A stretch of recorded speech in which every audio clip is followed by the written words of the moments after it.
وأشهد أن لا إله إلا الله وحده لا شريك له وأشهد أن محمدا عبده ورسوله صلى الله على محمد وعلى آله وصحبه وسلم.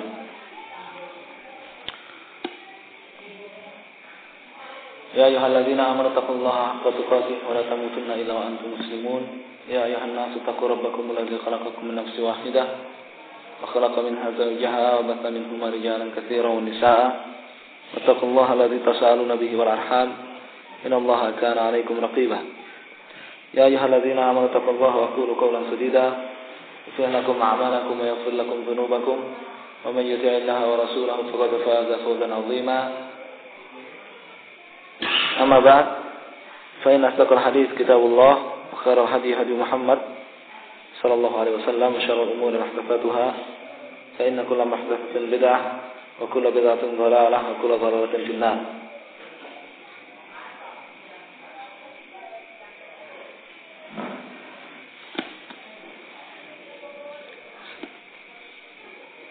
Qala Imam Al-Bukhari rahimahullah, babu ma yuttaqa min fitnatil mal.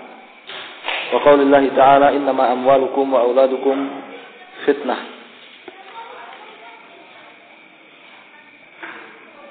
Bab ma yuttaqa min fitnatil mal, apa yang perlu diwaspadai min fitnatil mal, dari fitnah harta. Wa qaulillahi ta'ala, dan firman Allah Subhanahu wa taala. Ini bab yang menjelaskan tentang firman Allah Subhanahu wa taala, innama amwalukum wa auladukum fitnah. Harta-harta kalian dan anak-anak kalian tiada lain adalah fitnah. Kata fitnah dalam ayat ini dan bab ini, wallahu a'lam, maknanya adalah al-ikhtibar wal ibtila, ujian. Al-ikhtibar wal ibtila, maknanya adalah ujian.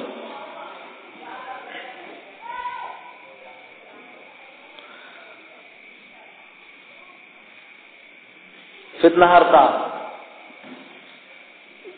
ujian harta, sebagaimana Rasulullah sallallahu alaihi wasallam beliau sabdakan dalam hadis Ka'ab bin Iyad, inna likulli ummatin fitnah wa fitnatu ummati al-mal. Setiap umat memiliki fitnah, memiliki ujian,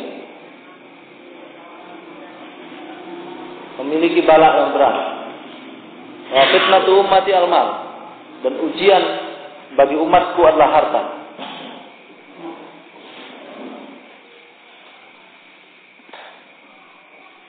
Maknanya tidak setiap harta, dari segala sisinya harta itu menjadi fitnah bagi seseorang,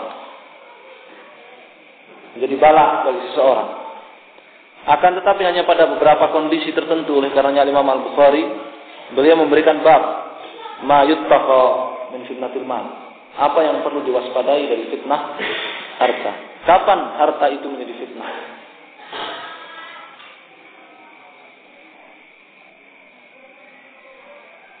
Harta menjadi fitnah setidaknya ketika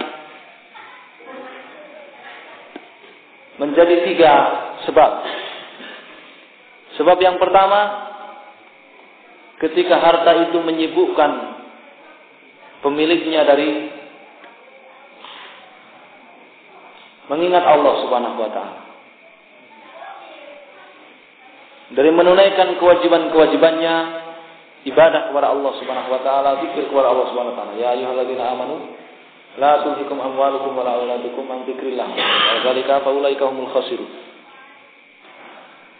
Orang-orang yang beriman, janganlah amwalukum wa auladukum, harta kalian dan anak kalian, tulhikum, la tulhikum amwalukum wa la auladukum, harta kalian dan anak-anak kalian membuat kalian lalai an dzikrillah.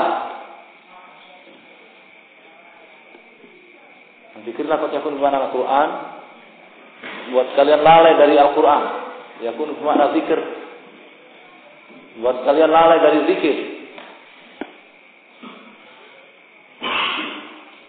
Wa may yaf'al dzalika fa ulaika humul khasirun. Orang yang melakukan hal itu, maka merekalah orang-orang yang rugi. Sehingga ayat ini menegaskan bahwasannya harta itu bisa menjadikan seorang lalai dari zikir. Dan ketika itu maka harta menjadi fitnah, menjadi bala baginya. Yang kedua, ketika harta itu menjadikan pemiliknya menghalangi hak-hak yang mesti dia tunaikan.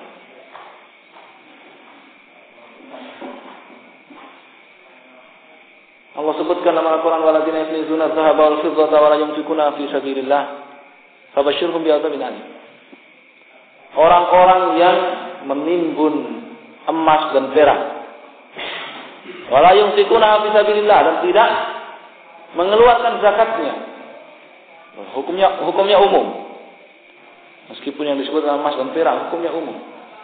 Harta-harta yang wajib dizakati apabila ditimbun dan tidak dikeluarkan zakatnya, fabashshirhum bi'adzabin alim. Beri kabar gembira kepada orang-orang itu berupa azab yang menyakitkan. Maka ketika harta tidak ditunaikan haknya, menjadi fitnah, menjadi bala.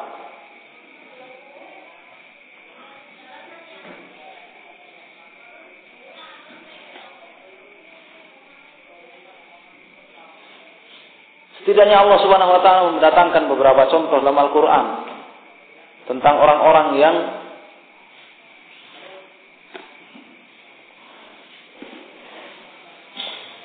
menjadikan hartanya itu tidak dia tunaikan haknya. Ya. Seperti dalam surat Al-Qalam Allah sebutkan, "Allah yadkhulanna hal yauma 'alaikum miskin." Ketika mereka hendak panen, mereka katakan, "La yadkhulanna hal yauma 'alaikum miskin." Mereka saling berbisik, mereka kafatu, "La yadkhulanna hal yauma 'alaikum miskin." Jangan sampai ada orang-orang miskin yang masuk menemui kalian yang meminta haknya. Padahal yang wajib seorang menunaikan hak dari harta itu. Nah, fi amwalihim haqqul lis-sa'ili wal mahrum. Dalam harta mereka itu ada hak bagi orang yang meminta dan orang yang mahrum, orang yang terhalangi dari memiliki harta, orang-orang fakir, orang-orang miskin. Dan yang ketiga, harta akan menjadi bala bagi pemiliknya adalah ketika pemiliknya mengingkari nikmat Allah harta tersebut. Yang semestinya dia meyakini dan mengakui bahwasannya harta yang dimilikinya itu adalah nikmat dari Allah Subhanahu wa taala, dia ingkari, dia kufur nikmat. Maka saat itu harta yang dia miliki menjadi bala baginya. Sallallahu. Qarun dihancurkan oleh Allah Subhanahu wa taala, ditenggelamkan. Faqasafna bi wa bidarihi al-ardh. Fama kana lahu min fi'atin yansurunahu wa ma kana lahu muntasirin. Wa ma kana minal muntasirin. Dia ditenggelamkan berikut harta benda yang dia miliki ke dalam bumi tanpa ada yang menolongnya min dunillah.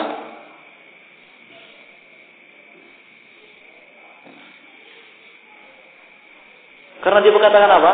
Mengingkari nikmat Allah Subhanahu wa taala. Inna ma utituhu ala ilmin indi. Aku mendapatkan harta ini ala ilmin indi.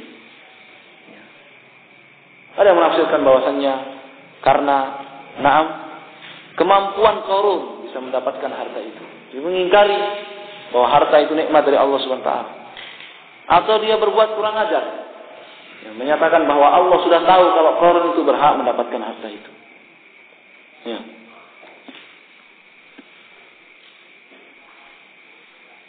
Ini 3 perkara, 3 perbuatan yang akan menjadikan harta itu bala. Nah, menjadikan harta itu fitnah. Nah, demikian pula anak-anak. Ya, innama amwalukum wa auladukum fitnah. Anak-anak juga bisa menjadi fitnah sebagaimana di kalangan orang-orang munafik. Kaum mukminin dilarang. fala ta'jabka amwaluhum wala auladuhum innama yuridullahu liyu'adzibahum biha fid dunya. Orang-orang munafik memiliki harta, memiliki anak-anak, dan kaum mukminin dilarang untuk kagum dengan harta dan anak-anak mereka. Sebab Allah ingin menjadikan harta dan anak-anak itu sebagai azab bagi mereka. Demikian pula kisahnya siapa? Khadir, Sahib Musa, ya, yang membunuh anak-anak.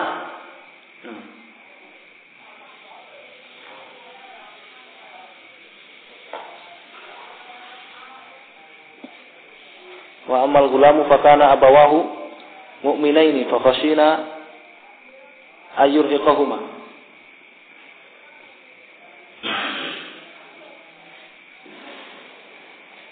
Anak tersebut apabila dia tetap hidup karena dia akan kafir sebagaimana Allah wahyukan kepada Khadir, maka anak itu akan menjadikan kedua orang tuanya pun ikut kafir. Kalau kedua orang tuanya mukmin, sehingga anak-anak juga bisa menjadi fitnah. Ya, anak-anak juga bisa menjadi fitnah.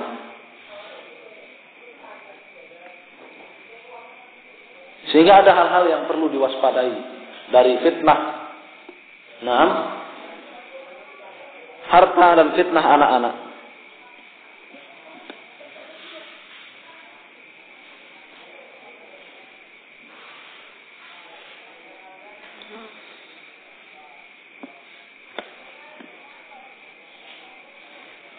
Qala Imam Al-Bukhari haddatsani Yahya bin Yusuf. Qala akhbarana Abu Bakar bin Ayyash. An Abi Hasib Asim bin Abdullah.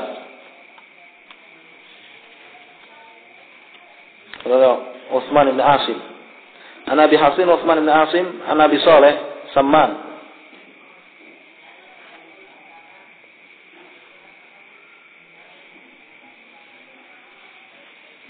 An Abi Hurairah radhiyallahu ta'ala annahu qala Rasulullah sallallahu alaihi wasallam ta'isa 'abdud dinar wad dirham wal qatifah wal khamisah in utiya radiya wa in lam yu'ta lam yarda. Dari Abu Hurairah radhiyallahu ta'ala Rasulullah sallallahu alaihi wasallam bersabda, ta'isa 'abdud dinar. Ta'isa doa alaih, doa jelek, doa kecelakaan, kebinasaan. Bagi siapa? Abdud dinar, budaknya dinar, budaknya dirham, ya, mata uang, harta. Wal qatifah wal khamisah, budaknya pakaian, qatifah wal khamisah. Mereka disebut budaknya harta. Ya.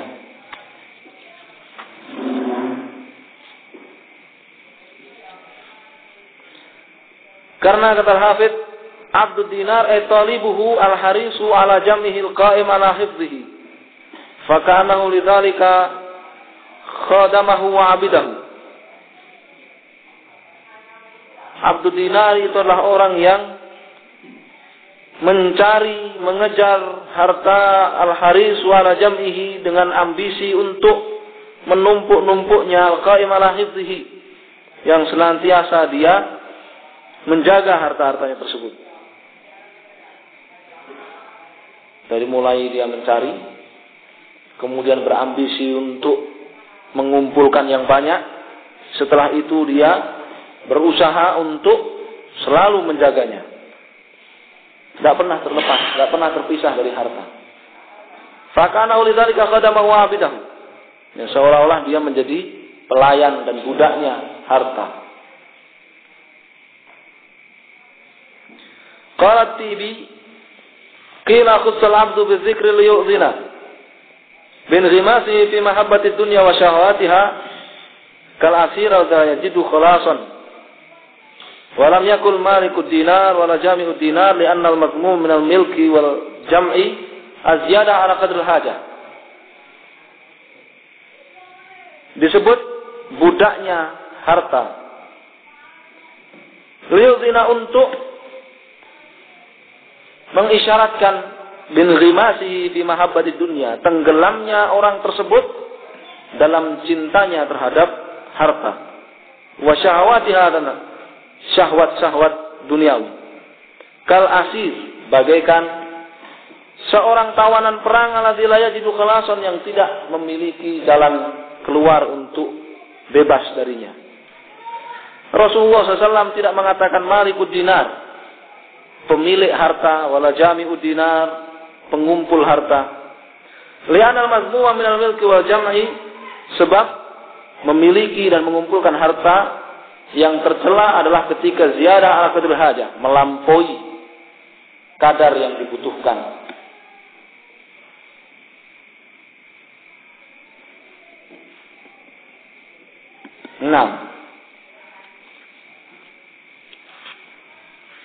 Ada makna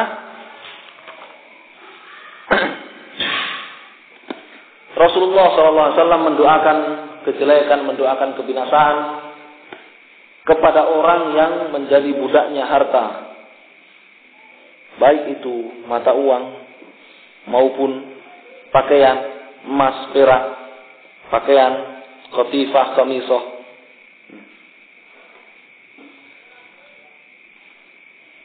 Di antara sifatnya orang yang seperti itu Rasulullah sebutkan in u'tiya radiya. Kalau dia diberi, maka dia senang. Wa illam yu'ta lam yarda. Kalau dia tidak diberi, maka dia tidak ridha, tidak senang. Ya. Dia marah. Sakit. Ya, dia marah kalau tidak diberi.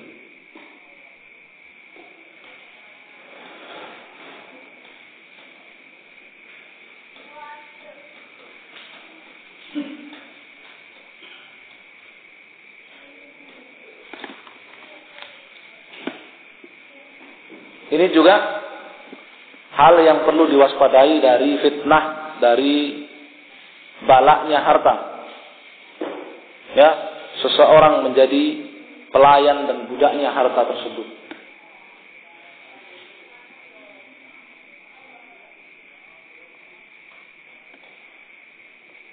Dengan berbagai bentuk ya, pelayanan, penghambaan kepada harta.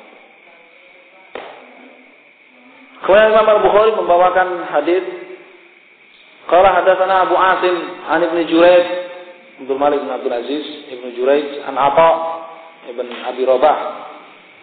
Qala sami'tu Ibnu Abbas radhiyallahu ta'ala anhuma yaqul, sami'tu Nabiy sallallahu alaihi wasallam yaqul, law kana ibni Adam wadiyani min malin labtagha thalithan wa la yamla'u jawfa ibni Adam illa at-turab wa yatubu Allahu 'ala man tab. Imam Al-Bukhari membawakan hadis ini melalui 1, 2, 3, 4, 5 jalan, 5 sanad. Nah, dari hadisnya Abdullah bin Abbas radhiyallahu taala anhuma, kemudian Sahal bin Sa'ad, Anas bin Malik, dan Ubay bin Ka'ab.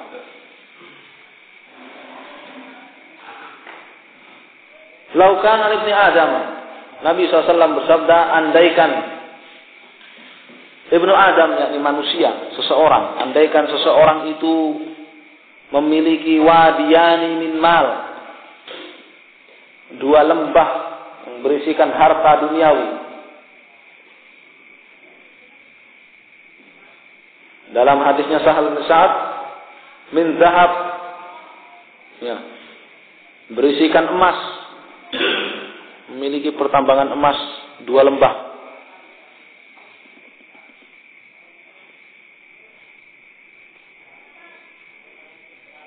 La betagha salitan, la betagha yang ditolak. Niscaya dia akan mengejar lembah yang ketiga. Ya. Wala yamla'u jawf ibni Adam illa turab. Sementara seseorang itu akan mati. Ya, yang akan memenuhi rongga badan seseorang, mulutnya, perutnya, rongga-rongga dalam badannya Yang akan memenuhinya hanyalah turab, tiada lain adalah tanah. Ya, jadi ini yang tercela, yang perlu diwaspadai dari ujian harta, fitnah harta. Seseorang tidak memiliki rasa puas, qanaah terhadap apa yang Allah berikan. Dia terus mengejar, ya, supaya tambah dan bertambah dan bertambah. Ya, tidak pernah merasa kenyang.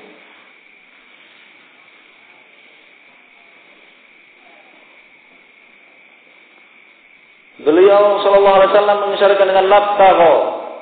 Ya. Yang namanya ibtigha itu tidak hanya keinginan untuk mencari, tetapi diikuti dengan upaya, dengan usaha yang sungguh-sungguh. Sebagaimana makna hadis, man qala la ilaha illallah ibtigha'a wajhillah dakhala al-jannah. Barang siapa mengucapkan la ilaha illallah ibtigha, ya, hatinya ingin mencari wajah Allah dan amal lahiriahnya berusaha semaksimal mungkin, berupaya untuk mendapatkannya.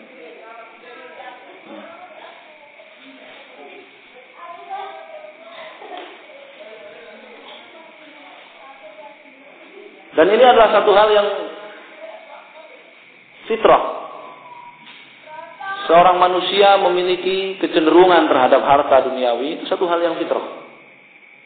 Tapi ada yang perlu diwaspadai. Nah ini tadi, ya, memiliki ambisi yang besar dan kerakusan.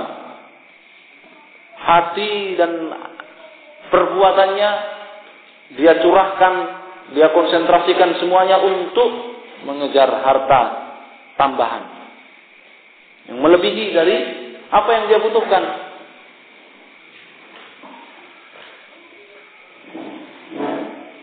Adakah orang yang kebutuhan sehari-harinya bisa menghabiskan 2 lembah tambang emas? Sudah melampaui apa yang menjadi kebutuhannya dan dia masih mengejar lagi.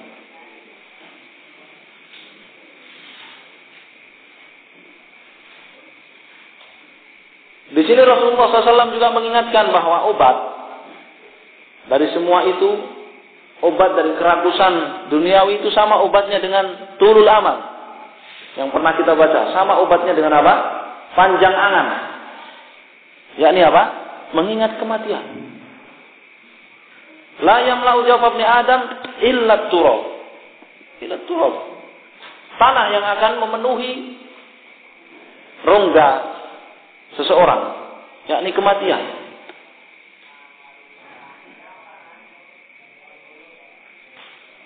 Sehingga kalau seseorang mengingat kematian, mengingat akhirat, fa insyaallah akan mudah baginya untuk bertobat. Wa yatubullahu ala man tab. Allah Subhanahu wa taala yatubullah, yaqbalu taubah, menerima taubat siapa saja yang bertaubat kepadanya. Berapapun banyak dosa. Qul ya ibadiyalladzina asrafu ala anfusihim la taqnatu min rahmatillah. Innallaha yaghfiru dzunuba jami'an. Ya. Innallaha ghafurur rahim. Allah itu mengampuni seluruh dosa bagi yang mau bertobat. Ya. Bagi yang mau bertobat. Allah menerima tobat siapa saja yang bertobat. Ini maknanya bahwa obat dari fitnah harta, ya, seseorang itu mengingat kematian, mengingat akhirat, dan dia banyak-banyak bertobat kepada Allah Subhanahu wa taala. Sebagaimana seolah-olah ini mengisyaratkan bahwa rakus terhadap harta duniawi itu bertolak belakang dengan tobat. Seseorang yang memiliki kerakusan terhadap harta duniawi, maka sulit untuk mendapatkan taufik bertobat kepada Allah Subhanahu wa taala. Nasallahu salam.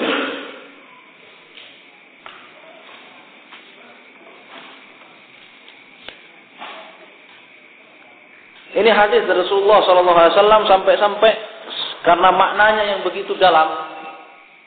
Sampai-sampai sebagian sahabat, di sini Ubay bin Ka'ab, beliau mengatakan kunna nara hadza minal Qur'an hatta nazarat alhaakumut takatsur hatta zurtumul maqabir.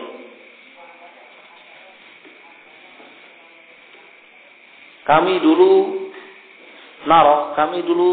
menyangka bahwasannya hadis ini yang kita baca tadi minal Qur'an, termasuk ayat dari Al-Qur'an. Sampai turun firman Allah Subhanahu wa taala, alhaakumut takatsur hatta zurtumul maqabir ayat. Atau takatsur, menumpuk-numpuk, berlomba-lomba dalam menumpuk-numpuk. Alhaakum, telah membuat kalian lalai. Ya, jadi beribadah kepada Allah Subhanahu wa taala hatta zurtumul maqabir, sampai kalian mati. Ya.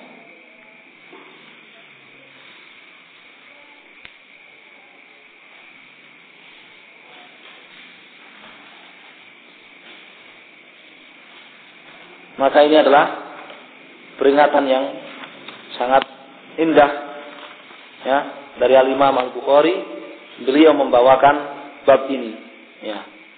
Apa yang perlu diwaspadai dari fitnah harta, dari harta itu menjadi bala bagi seseorang. Ya, masuk di dalamnya adalah anak-anak, innama amwalukum wa auladukum fitnah.